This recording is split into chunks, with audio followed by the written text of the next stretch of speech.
Digital marketing एक market में बहुत सारा इस बात को लेके कन्फ्यूजन क्रिएट होकर बैठा हुआ है कि डिजिटल मार्केटिंग क्या है और अगर हम डिजिटल मार्केटिंग सीखते हैं तो इसमें क्या काम कर सकते हैं। तो दोस्तों आप लोग को थोड़ा सा आइडिया लग गया होगा मैं क्या कहना चाह रहा हूँ। और डिजिटल मार्केटिंग के अंदर बहुत सारे चीजें आ जाता है, मैं एक एक करके आपको गिनाता हूँ। डिजिटल मार्केटिंग में क्या काम करना होता है इस वीडियो में हम डिटेल में समझेंगे। ऐसे बहुत सारे क्वेश्चन जो एक लेमैन है जो डिजिटल मार्केटिंग के बारे में नहीं जानते हैं तो उनके मन में एक सवाल ज़रूर है, एक क्वेश्चन है कि डिजिटल मार्केटिंग अगर हम सीखते हैं, क्योंकि डिजिटल मार्केटिंग एक मार्केट में बहुत सारा इस बात को लेके कन्फ्यूजन क्रिएट होकर बैठा हुआ है कि डिजिटल मार्केटिंग क्या है और अगर हम डिजिटल मार्केटिंग सीखते हैं तो इसमें क्या काम कर सकते हैं, तो डिजिटल मार्केटिंग के अंदर क्या काम होता है। तो इस बारे में डिटेल में समझने के लिए इस वीडियो को पूरी एंड तक अच्छे से सुने समझे और कुछ सजेशन मैं दूंगा आप लोग को, उस सजेशन को जरूर इंप्लीमेंट करें। तो नमस्कार दोस्तों, मैं राज आप सभी को स्वागत करता हूं इस वीडियो में जहां पे रेगुलर बेसिस पे हम डिजिटल मार्केटिंग की बहुत सारे ऐसे वीडियोस बनाते हैं। अगर आप डिजिटल मार्केटिंग सीखना चाहते हैं और भी डिजिटल मार्केटिंग के बारे में बहुत सारे इन्फॉर्मेशन लेना चाहते हैं तो हमारे चैनल को आप सब्सक्राइब करना बिल्कुल ना भूलें। और अगर सब्सक्राइब कर लिया है तो नोटिफिकेशन बेल को ऑन करना बिल्कुल ना भूलें, क्योंकि अगर आप नोटिफिकेशन बेल को ऑन नहीं करते हैं तो आपसे डिजिटल मार्केटिंग की वीडियोस मिस हो जाएंगे। तो ऐसे बहुत सारे लोगों को लगता है कि डिजिटल मार्केटिंग मतलब हमने थोड़ा फेसबुक चला लिया, थोड़ा इंस्टाग्राम चला लिया या यूट्यूब में एक चैनल क्रिएट कर दिया, इसका मतलब डिजिटल मार्केटर बन चुके हैं। ऐसा बिल्कुल भी नहीं है।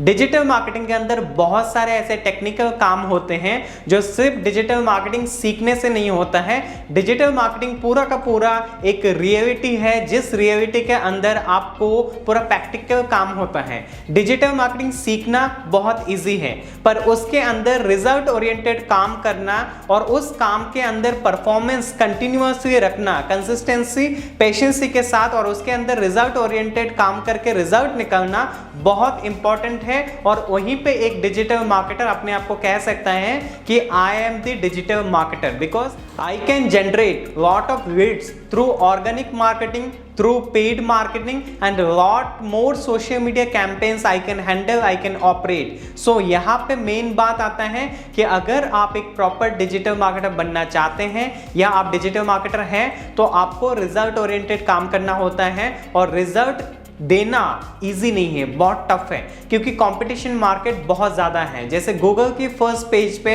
ऑर्गेनिकली एसईओ करके आने के लिए यहाँ पे बहुत सारे एक नीश पे कॉम्पिटिशन्स है, बहुत सारे कॉम्पिटिटर हैं, पर उसके अंदर अगर आप आना चाहते हैं तो बहुत सारे ऐसे फैक्टर्स का ध्यान रखना पड़ता है जो गूगल अलाउ करता है। उन फैक्टर्स को ध्यान रख के उस बेसिस पे आपको काम करके फर्स्ट पेज पे आना है ऑर्गेनिकली एथिकल तरीके से। इसका मतलब व्हाइट हेट तरीके से। अगर आप ब्लैक हेट तरीके से शॉर्ट टर्म में 15-20 दिन में गूगल की फर्स्ट पेज पे अगर आ भी जाते हैं तो गूगल आपको बहुत जल्दी फर्स्ट पेज से उठा के फेंक देगा और आप कौन से पेज पे जाएंगे उसका अता पता ही नहीं होगा। क्योंकि अगर आप फर्स्ट पेज पे सेकंड पेज पे टिके नहीं रहते हैं अपनी सोशल मीडिया कैंपेन को और सर्च इंजन ऑप्टिमाइजेशन को अगर आप रेगुलर बेसिस पे मेंटेन नहीं करते हैं तो गूगल को वो सिग्नल नहीं मिलेगा जिसके कारण आपको गूगल फर्स्ट पेज से बहुत पीछे छोड़ देगा, फर्स्ट पेज पे नहीं रखेगा। अभी क्वेश्चन आता है अगर आप फर्स्ट पेज पे सेकंड पेज पे नहीं रहते हैं तो क्या नुकसान हो सकता है? बहुत नुकसान हो सकता है क्योंकि फर्स्ट और सेकंड पेज में ज्यादातर लोग सर्च करते हैं और वहीं पे रहते हैं और वहीं से आपको कांटेक्ट करते हैं, चाहे आपका प्रोडक्ट हो या सर्विसेज को खरीदने के लिए या इंफॉर्मेशन के लिए। तो दोस्तों आप लोग को थोड़ा सा आइडिया लग गया होगा मैं क्या कहना चाह रहा हूं। और डिजिटल मार्केटिंग के अंदर बहुत सारे चीजें आ जाता है, मैं एक एक करके आपको गिनाता हूं। फर्स्ट, डिजिटल मार्केटिंग के अंदर एसईओ आता है। सेकंड, एसएमओ आता है, सोशल मीडिया ऑप्टिमाइजेशन। फर्स्ट मैंने कहा search engine optimisation, second social media optimisation. उसके बाद आपका बहुत सारे और चीजें आते हैं जिसके आपको ध्यान रखना पड़ता है। On page SEO, of page SEO, SEO के अंदर। उसके बाद ये सारे फैक्टर्स अगर आपके खत्म हो जाते हैं, इन चीजों का आप ध्यान रखते हैं, एसईओ, एसएमओ। उसके बाद आपको वर्डप्रेस का ध्यान रखना पड़ता है। जो वर्डप्रेस, आपका वर्डप्रेस बहुत इंपॉर्टेंट होता है। अगर आपको वर्डप्रेस को मैनेज करना नहीं आता है तो आप ऑन पेज एसईओ या ऑफ पेज एसईओ करने में आपको प्रॉब्लम हो सकता है। तो वर्डप्रेस का भी थोड़ा सा काम आपको आना चाहिए। इसके अलावा क्या है, आपको बहुत सारी चीज़ों का ध्यान रखना पड़ता है जो पेड कैंपेन के अंदर, गूगल एडवर्ड्स के अंदर। तो ऐसे बहुत सारे और चीज़ें हैं जैसे ईमेल मार्केटिंग, पीपीसी, आपका और भी बहुत सारे कैंपेन्स को मेंटेन करना पड़ता है। सोशल मीडिया के अंदर अलग अलग कैंपेन्स होते हैं जैसे कि ट्विटर, लिंक्डइन, इंस्टाग्राम, यूट्यूब, आपके ये सारे ऑप्शंस को आपको ध्यान रखना पड़ते हैं, सारी चीज़ों को ध्यान रखना पड़ता है। तो अगर आपको इन सारी चीज़ों का अगर नॉलेज है तो बहुत अच्छी बात है, पर नॉलेज होना और उसको काम पे लगाना, उसमें बहुत सारा डिफरेंस है। बहुत सारे इंपॉर्टेंट चीज़ों को आपको ध्यान रखना पड़ता है। नॉलेज आपके पास है पर उस नॉलेज को अगर आपने प्रैक्टिकली इंप्लीमेंट नहीं किया तो आपको रिजल्ट नहीं मिलेगा। तो अभी बात करते हैं, अगर आपने डिजिटल मार्केटिंग सीख लिया या आप सीखना चाहते हैं, उसके बाद आपकी पोजीशन क्या होगा, आपकी सोर्स ऑफ इनकम क्या होगा, कि अगर आपकी पोजीशन होता है तो क्या क्या पोजीशन अवेलेबल है। आप सोशल मीडिया एक्सपर्ट बन सकते हैं, आप एसईओ एग्जीक्यूटिव बन सकते हैं, आप डिजिटल मार्केटर बन सकते हैं जो पूरा डिजिटल मार्केटिंग जानते हैं। इसके अलावा आप पीपीसी एक्सपर्ट बन सकते हैं, जिसको बोलते हैं एडवर्ड्स कैंपेन को मैनेज करके पीपीसी एक्सपर्ट बन सकते हैं। ऐसे और भी बहुत सारे पोजीशन है। आप एक डिजिटल मार्केटर ट्रेनर भी बन सकते हैं। अगर आपके पास डिजिटल मार्केटिंग की नॉलेज है और आप टीचिंग में इंटरेस्ट रखते हैं तो आप एक ट्रेनर भी बन सकते हैं। तो ये था कुछ पोजीशन जो मैंने बताया। अगर पोजीशन को और अगर मैं एक्सप्लेन करूं तो और भी बहुत सारे पोजीशन अवेलेबल हैं।